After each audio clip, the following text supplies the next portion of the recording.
has gotten us concepts, has gotten us the public input. I don't know if other members of the steering committee want to speak to whether they feel it's worthwhile or valuable for the steering committee to get back together again or not. At risk of stopping what we wanted to start, which is a process that involves open communication.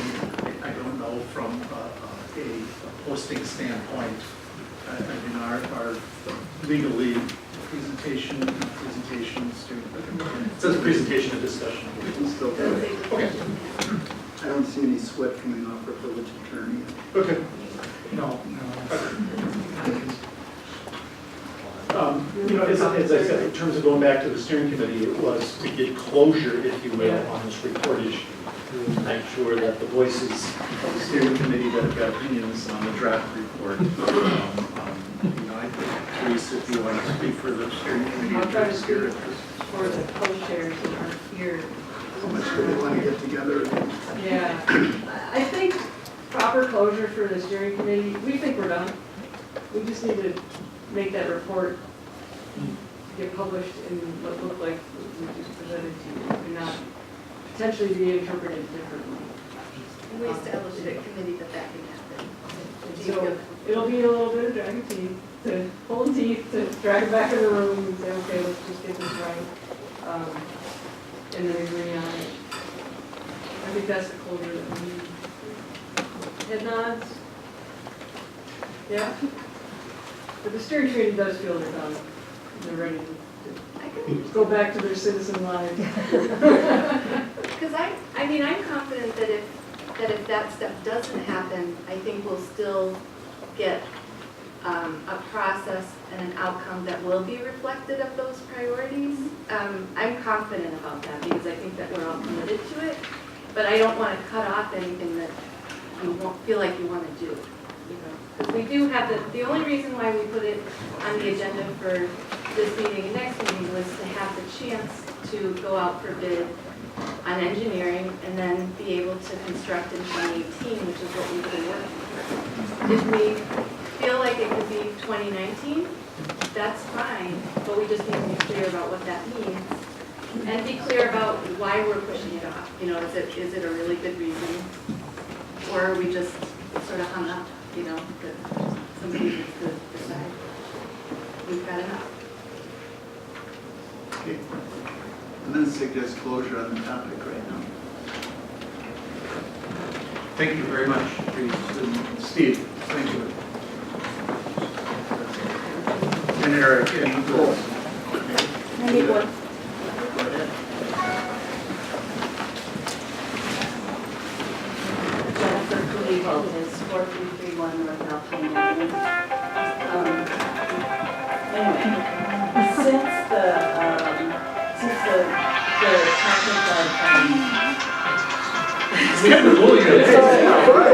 topic of development is completely off the table, I think the board or whoever needs to really consider rezoning that land on the west side and protect it for as watershed or parkland or whatever it is that needs to be done.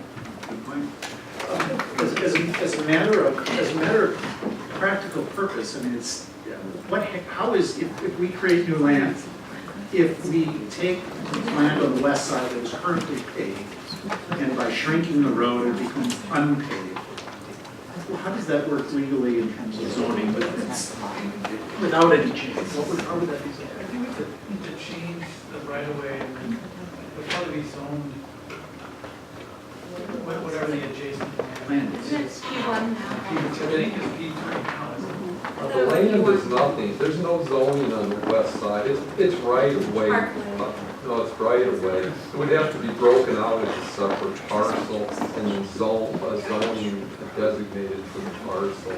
P3 is what the bike trail is, and that's what the park is, the park for storage purposes. Which is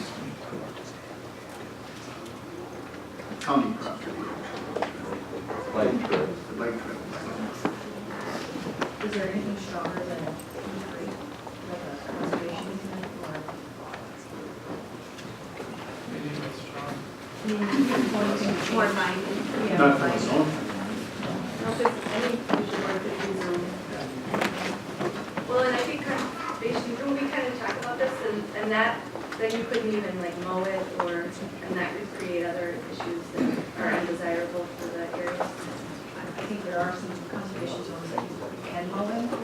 It's just. Yeah, I know Erica provided something way back, but we never, A while back. we A while gave back, A lot of yeah. ideas on how to do that, I didn't go back and look at those. yeah, and I think that would come up naturally, in this process. I mean, I'm committed to that. Is it, may I ask a question at this point? May.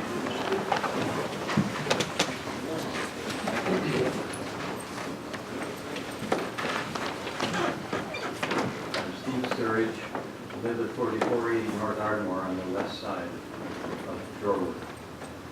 And I commented way back at the beginning of things that I really thought that only people on the west side of Shorewood should have a voice in this matter. We're the ones that use that road and know it best. It's unclear to me whether these four alternatives are presented, and I couldn't see too well back there. Apparently some of them narrow the existing roadway and others do not, or do they all narrow the existing roadway? One is the thing, One that has no islands at all, and the first one, A, I think, is kind of a leave as is. but the others are all narrowing the pathway for vehicles. In some way, shape, or fashion. Well, the lady who earlier said that she'd like to see some traffic data first, I think I would endorse that thought before you make any choices among these, because traffic, we do have just 3 ways out of the village, and those on the west side of the village use Wilson Drive for that purpose above all. That and the parking for the people who live in the apartments along there, or units along there. So it seems to me that that's very important before anybody makes any decisions at all among these alternatives. It scares me to think of that traffic thing becoming congested. I already avoid Oakland in the middle of town. This happens so congested, I don't feel comfortable on the road. And I hate to see that. And you start putting park things on the other side of Wilson Drive, and you're going to have children, in addition to adults, being attracted to go over there, and traffic control will be all the more dangerous, more important.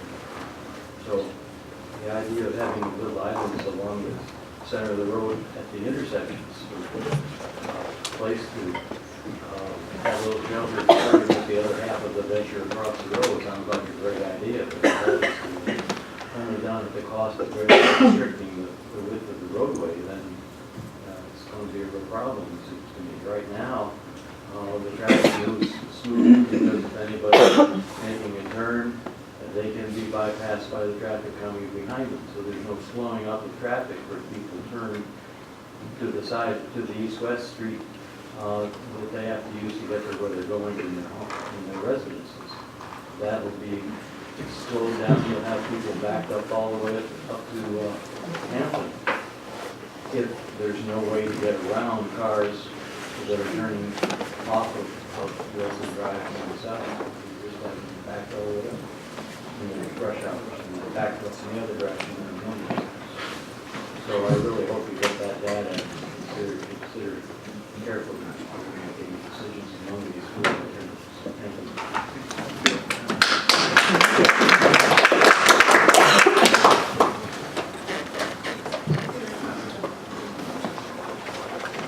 Greg, well, I'll get you next.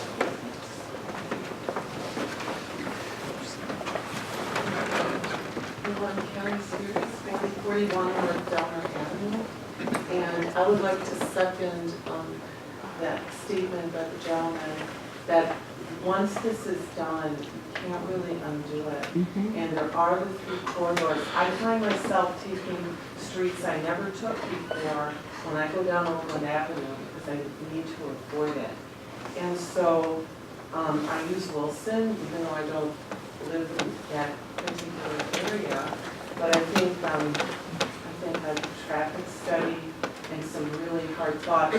more time, I don't see the disadvantage of waiting longer. I don't know, is there one? And just studying more. Also, I have a question. What is the real difference between the strong preference and the strongest preference and the strong preference? Is it 50 people, 2 people, 1 sticker? So that's my question. I think it's 1 sticker. So we're 1 sticker away from doing 42 feet as opposed to 48, maybe another sticker, keep it as is. So that's my question. Well, remember, we discussed this in committee last week. What we talked about, and we as a board haven't discussed or taken action, but at committee level, it was pointed out that we're not as a board going to say 46 feet, 48 feet, 45 feet. We're going to say, here's everything we want, and tell us what that looks like, given what NSA said, what the task force said, what the community said,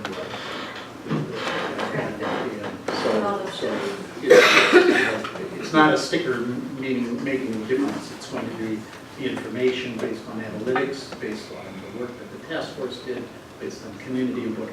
All of that goes into And basically what the engineer comes up with. Yeah, so it's all. Some traffic studies are important. I take Lake Drive to work. I take Wilson going north and in the morning here. And there's some backups and then it's okay and then there are more backups to Lake Drive. So it's, I really am a proponent of traffic studies. Yeah, I think we all agree that that's good. Thank you.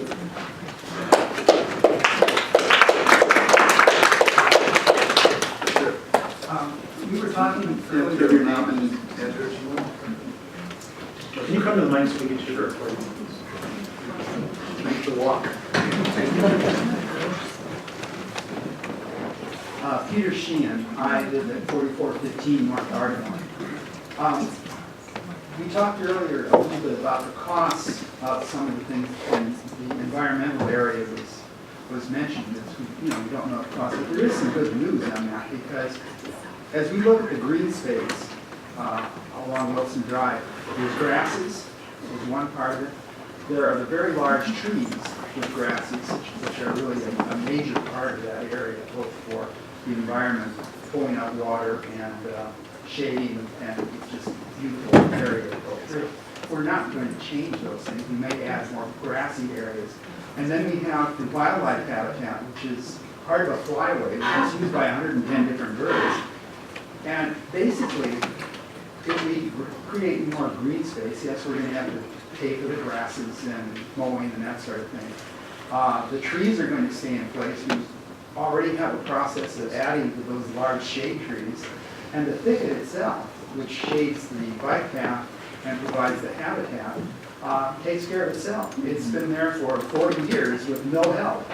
And it's not going to take much help just to preserve that 30 to 40 foot wide space. So the costs for the environmental community aren't really that much. The costs for interpretive signs and things like that along the thing would be the main cost long run, or for the bioswales along. But that's pretty good. Sounds like we need a resolution for migratory bird day.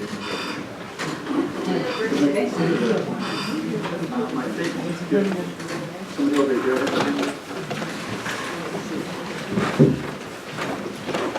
Green Health, I'm at 4235 North Wilson, also just off Wilson Drive. Just a couple points I'd really like to see. I've been asking actually for months for, what is MMSD and State Department of Transportation, what are their criteria to get some help with paying for some of the elements that we do want. And then secondly, I'm concerned with the assumption that we're going to reclaim land, because one of the concerns, a strong concern, is safety. Safety, whether for pedestrians or bikers or traffic. And to me, option D, which was the strongest, I don't see how that's safe. I don't get it. So maybe more data, maybe I'll be persuaded, but to me that means the boulevard. And so what I also don't understand is how does a boulevard not create green space? Because it does, right in the middle there. Is it usable for something? Well, sure, the birds can use it, the butterflies, all kinds of guys can use that. So to me, that is green space, it is valuable, and it makes it very safe. So the assumption of creating usable green space, unless we agree that a boulevard with, and maybe it's got trees, not grass, then usable by the birds and that counts, then, so, like that. Thank you. Yes. My name is Sue Fox. I live at 4423 North Sheffield, between Congress and Kensington. I'm very concerned about traffic study. I know you said that would happen, but